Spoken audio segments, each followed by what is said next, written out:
So what made you decide to go to? I feel like a lot of guys. Am I wrong by saying this?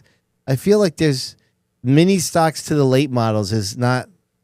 I feel like that's a common jump now. But now that I have to, well, there was Bruce Thomas and there was Timmy Jordan.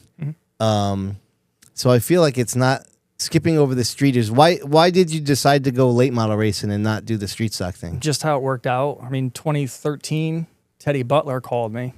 He had a car Alan Coates is driving, the 27. Okay, yeah.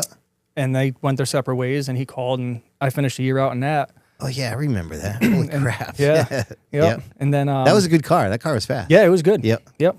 And I think we finished second to Keith one time, and that was our best run in it. But then 2015, my mom and Ben have gotten together at that point, and Ben bought a car, and from there on, it was all late model stuff.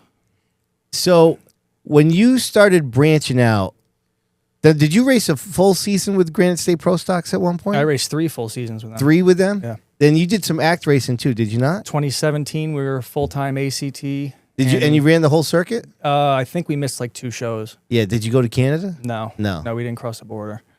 But 17, we did the majority of ACT, and we started to dabble in the pro late, pro stock stuff, whatever you want to call it. Yeah. Different cars?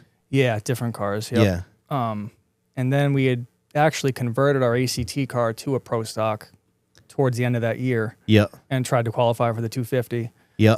Didn't make it that year. And then 2018, we were full-blown pro stock stuff. And was that so how many times did you try to do the 250? Attempted 4 times. I ran 3 of them. And how was that event?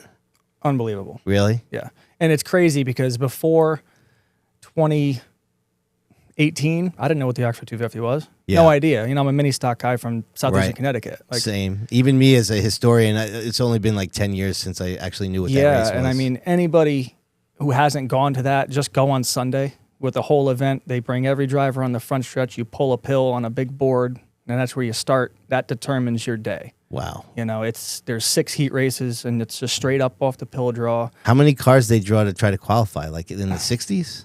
It used to be that high. Like the ones I ran were high 40s. Yeah, that's still a lot. High 40s, low 50s, Yeah, that's still a lot. I mean, you're sending probably 10, 12 home, every year. How'd you do in those races? 2017, we finished, 2018, we finished 12th, and the next year we finished 11th. And then the following year, we broke something late and finished in the 30s. Wow. But, yeah. That's not bad, though. No. I mean, those caliber guys up there, that was just, it was unbelievable. Yeah, they're the best of the best here in New England. When the first year we tried to qualify in 17, we went up there straight with the ACT car. So all we did was put 10-inch tires on it and carburetor and shocks. Yeah. All those guys have better brakes, transmissions, everything else. Right. So we go up there, and that was kind of like my welcome to the big league moment, Yeah. So the initial green, I'll never forget this. The initial green of my heat race, I started outside of Benji Rowe. In front of me was Travis Benjamin, who just won the last years before that. And Johnny Clark was the next guy to my inside. He's won it too, I believe. Yeah, he's won it, and he's 7-time past champion, whatever. Right. And we go green, and I forget who it was, but I started on the top. We go green. I just had a granny shift Saginaw transmission, so I had to clutch and shift it. All these other guys just grab the handle and pull it. Yeah. By the time I shift that thing and get to the flag stand, my brother's on the radio saying middle 3. I'm like, what do you mean middle 3? Like, I'm on the top. And I forget who it was, but somebody bombed around me in Oxford on the outside on the green, and it's off camber on the front stretch. Yeah. So they drove down the hill and then came back up the hill and cleared the gap. I'm like, wow. These boys are different. These boys are different. That's crazy, man. It was nuts. Absolutely nuts. So I've never been to Oxford, and the 250 is on my bucket list, but the way the track is laid out, first of all, it's basically a circle, right? You never stop turning. Yeah, there's no straightaway. But it's also like spectators, like you're away from the track, right? Quite a ways, yeah. Yeah, which is weird. Yeah. It surprises me that that's such a popular event because just that layout from a distance doesn't seem like it's fan friendly. Right. Like, and I think that maybe that's because we grew up going to the Speedbowl where you're right on the top of the action wherever you are on the facility. You can get right up close to it, The grandstand's huge. So you're elevated quite a bit. Yeah, yeah. So you do have a good viewpoint of everything. Yeah. But yeah, it's a crazy place. It's pretty dead flat. Like How long does it take to get to Oxford? Is that 6 hours? Well, 4 hours. 4 hours. From here, okay. it's 4 So it's like hours. Thunder Road. Yeah. Yeah. Yep. So if you did the acting, then you raced at Thunder Road? Yeah, Thunder Road. Yeah. How'd you like that? That place was crazy. Isn't it a beautiful track? That is my favorite venue to go to watch. Yeah. I'll never race there again. Yeah, no. Brutal. Brutal. So I raced there Same before they thing had a too, wall. right? Because there's a bunch of guys there that know that track really well, right? Huge home track advantage there. Yeah. Huge. Yep. But you see it in the ACT finishes every time they go there. It's all local guys. Yeah. I mean, granted, that's the birthplace of the act anyway. Right. So they're all kind of local guys, but the Jason Corliss of the world, the Nick Sweets, those guys dominate that place. I mean, the 2 years that we've gone up there with Monaco, the late model race was awesome both years. Phenomenal. And the schedule works out nice where they have a race in between that one and the mod, so we can go watch the late models, and then we still have another race to get ready, to do our thing. And so it's cool to have the chance to go sit up on a hill and watch it. And it's always just really great side-by-side racing. But you can tell that those guys are, like, that's their track. You can tell that they know how to run it, and it would be tough to break through there, I would think. For sure. Yeah. I mean, I try to watch it every Thursday. Yeah. And I think last week they had like 109 cars in 4 divisions or something like that. Yeah, that's crazy. It's unreal. Yeah. It's unreal. What are any other tracks when you did that circuit that kind of stick out other than those two? Because those are kind of like the famous ones, and I think of the northern tracks. As far as ACT or Pro Stock? Yeah, or just like any of running. it. Yeah, any of them. Probably my favorite place we went to was Jennerstown, Pennsylvania. Oh, wow, really? Yeah, that place was unbelievable. Tons of grip, long straightaways, bank straightaways. Yeah. Pennsylvania or Ohio? Pennsylvania. Pennsylvania. What's the size of that track? Half mile. Oh, so it's decent size, Yeah. like Stafford. Yep, good size. We went there it was called the Motor Mountain Masters. Yep. And we went down there. That was with Pass or Act? So that was their own show. Oh, really? Yeah, that was their own deal. And they put a package together where like the Granite State guys could come down and run it. So we went and we went down there and qualified in the pole, set the track record, and finished third in the feature. So Is there a lot of difference between, because I see it now that we're trying to pay attention and doing the pick'ems with the drivers. I feel like Joey Dwyron and DJ Shaw, like these guys are running in all those Granite State, Pass, and Act. You can see them in all those races. Yeah. There's a lot of changeover. So are they running different cars, or are those cars really similar? So Pass and Granite State cars, same car, different shock rule, different tire. So you could take the same car, make Same an adjustment, car. and go run. Yep. Okay. Same exact car. ACT, completely different. They'd have to have a totally separate car. Yeah, gotcha. Okay.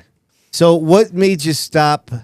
I'm trying to, because you have such a unique career path. So you traveled around and then you came back and did the late model thing here for a while, right? Yeah. So what was it? Just too expensive? Too much time? Starting a family? Like what made you come back to Waterford? All of it. All of the above? Yeah. I mean, that was mom and Ben's stuff, family owned stuff. Yeah. We were doing all the touring stuff. And just Gets with expensive. COVID, it gets Yeah, yeah, expensive. right. And, just funds ran out, Right. So it kind of worked out the way it was supposed to because 2020 was my last year doing that tour and stuff.